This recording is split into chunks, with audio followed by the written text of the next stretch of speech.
let public finance your credit card operations. You may be charging your clients 18%, but typically the rates on those are anywhere from 10 to 12%, depending upon the credit rating. So you make a big spread immediately. So credit card companies don't particularly care whether you're likely to pay, as long as they could dump it to the markets. That's all they do. Same thing with mortgages.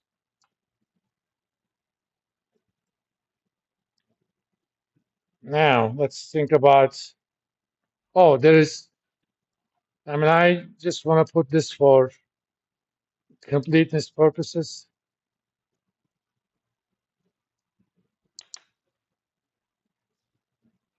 What happened to these pens?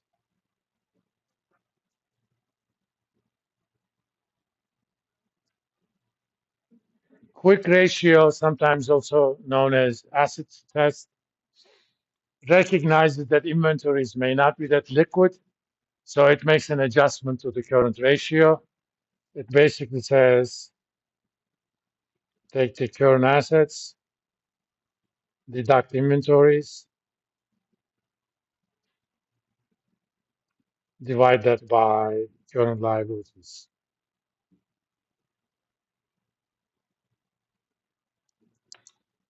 Let's look at that number for Walmart. This was current ratio. Don't mind my spelling.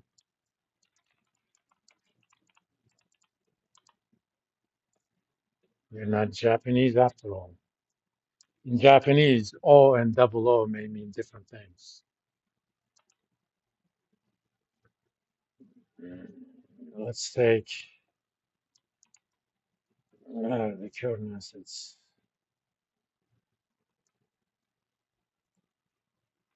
minus. As you can see, they have a lot of inventories.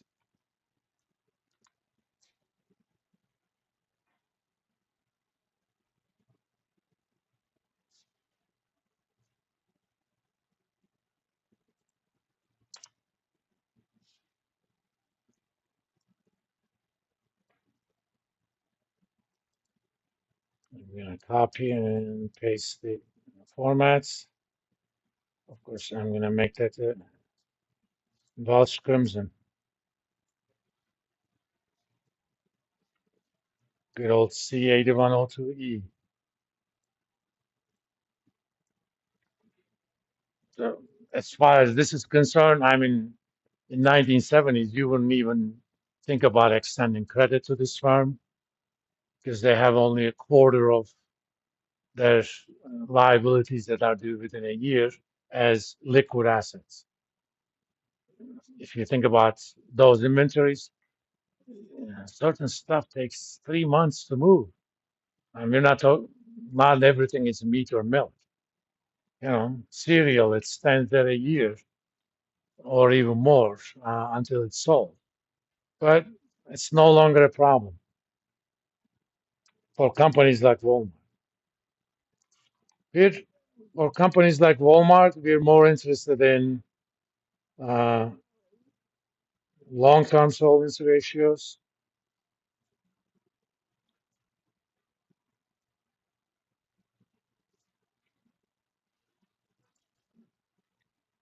One of them is called the debt equity ratio.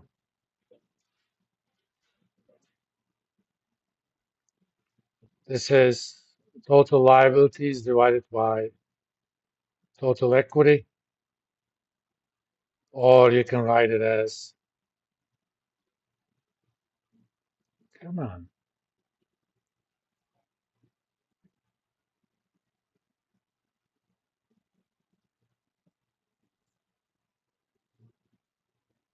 total liabilities divided by total assets. I don't know what's going on with the pen.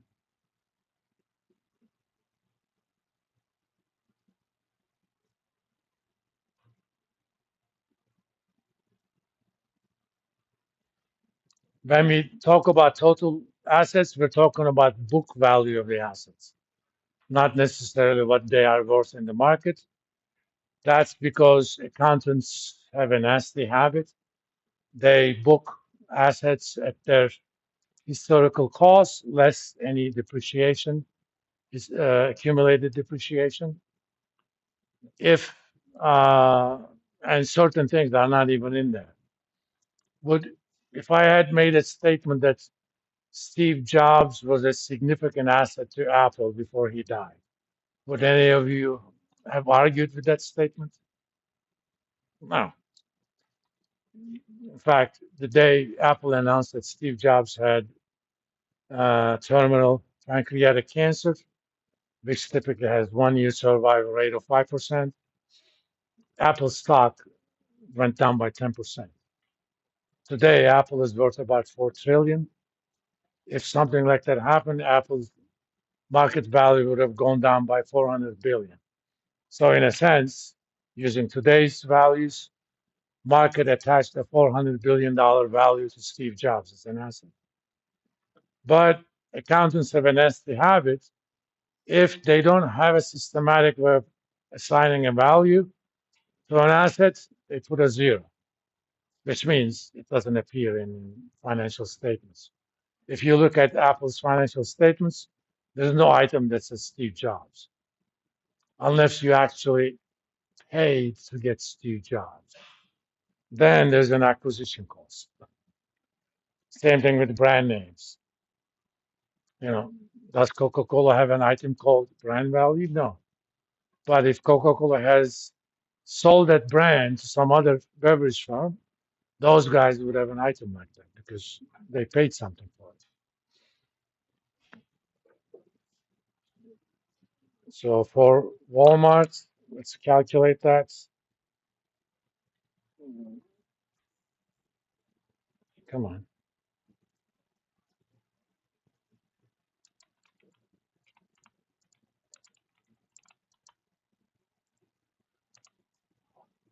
Where is total liabilities?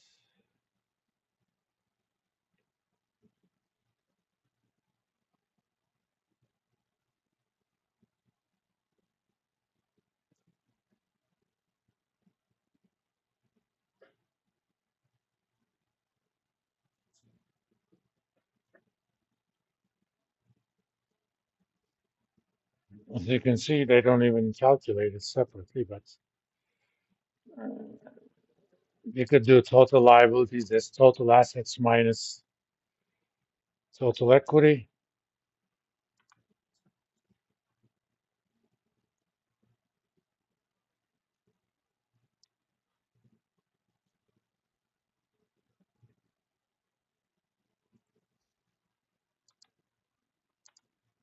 Divided by total equity.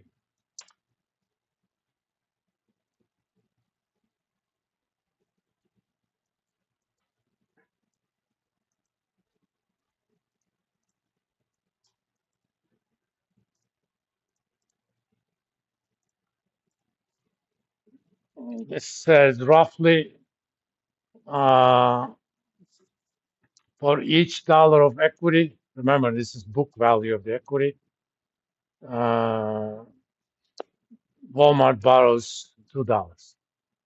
Okay? Basically, they're using other people's money. Now, leverage is an important part of any firm. Just like banks, you also want to make money using other people's money. Things are good if you're actually making money quite a bit. If it costs you 5% to borrow, but the return that you get on that is 20%, that's good.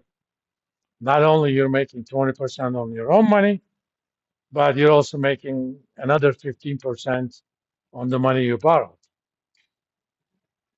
But when things are going bad, it's the other way around. So leverage is like a powerful weapon. If you know how to use it, it's good. If you don't know how to use it, you're going to hurt yourself. And if you have a Hattori Hanzo, who knows that reference? Come on, you're too young. Any Tarantino fans around here? If you haven't watched a Tarantino movie, you haven't lived. One of his masterpieces is Kill Bill. This one.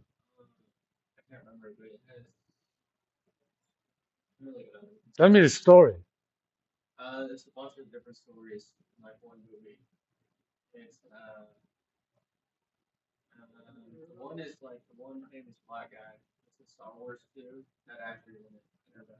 Okay, Samuel L. Jackson. Yeah, Pulp Fiction. Yeah. Ah, he has the famous uh, reimagined Ezekiel 25:17. Oh man, that thing always gets me. That movie actually uh, remade John Travolta after Grease and Saturday Night Fever. He was pretty much gone as an actor. His only thing was he could dance, right?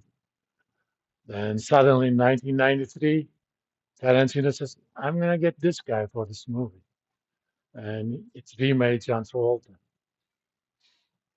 No, the movie I'm talking about is Kill Bill. Uh, there's a imagined master of katana maker. Uh, his name is Hattori Hanzo.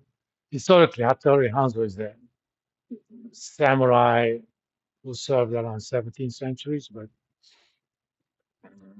it's so sharp it can cut a baseball into two. So if you have a Hattori Hanzo, I have a replica of that at home. I have two katanas and one tanto. I used to have a wakizashi as well, but I gave that as a housewarming gift to a former graduate assistant of mine. She was getting married. I said, I'm going to gift this to you. So if your husband misbehaves, you know what to use. Wakizashi is a short katana, not the shortest one. That's called a tanto. Tanto is a ceremonial one. You're never ever supposed to use a tanto in battle. It's only to commit seppuku, which means the ceremonial open yourself up, and your second actually cuts your head off. You know the reasoning behind all that ceremony? You have dishonor. So by opening yourself up and letting your guts come out, dishonor comes out. Once dishonor comes out, you no longer deserve to suffer. So you designate somebody as your second. In fact, your second uses your katana to cut your head off.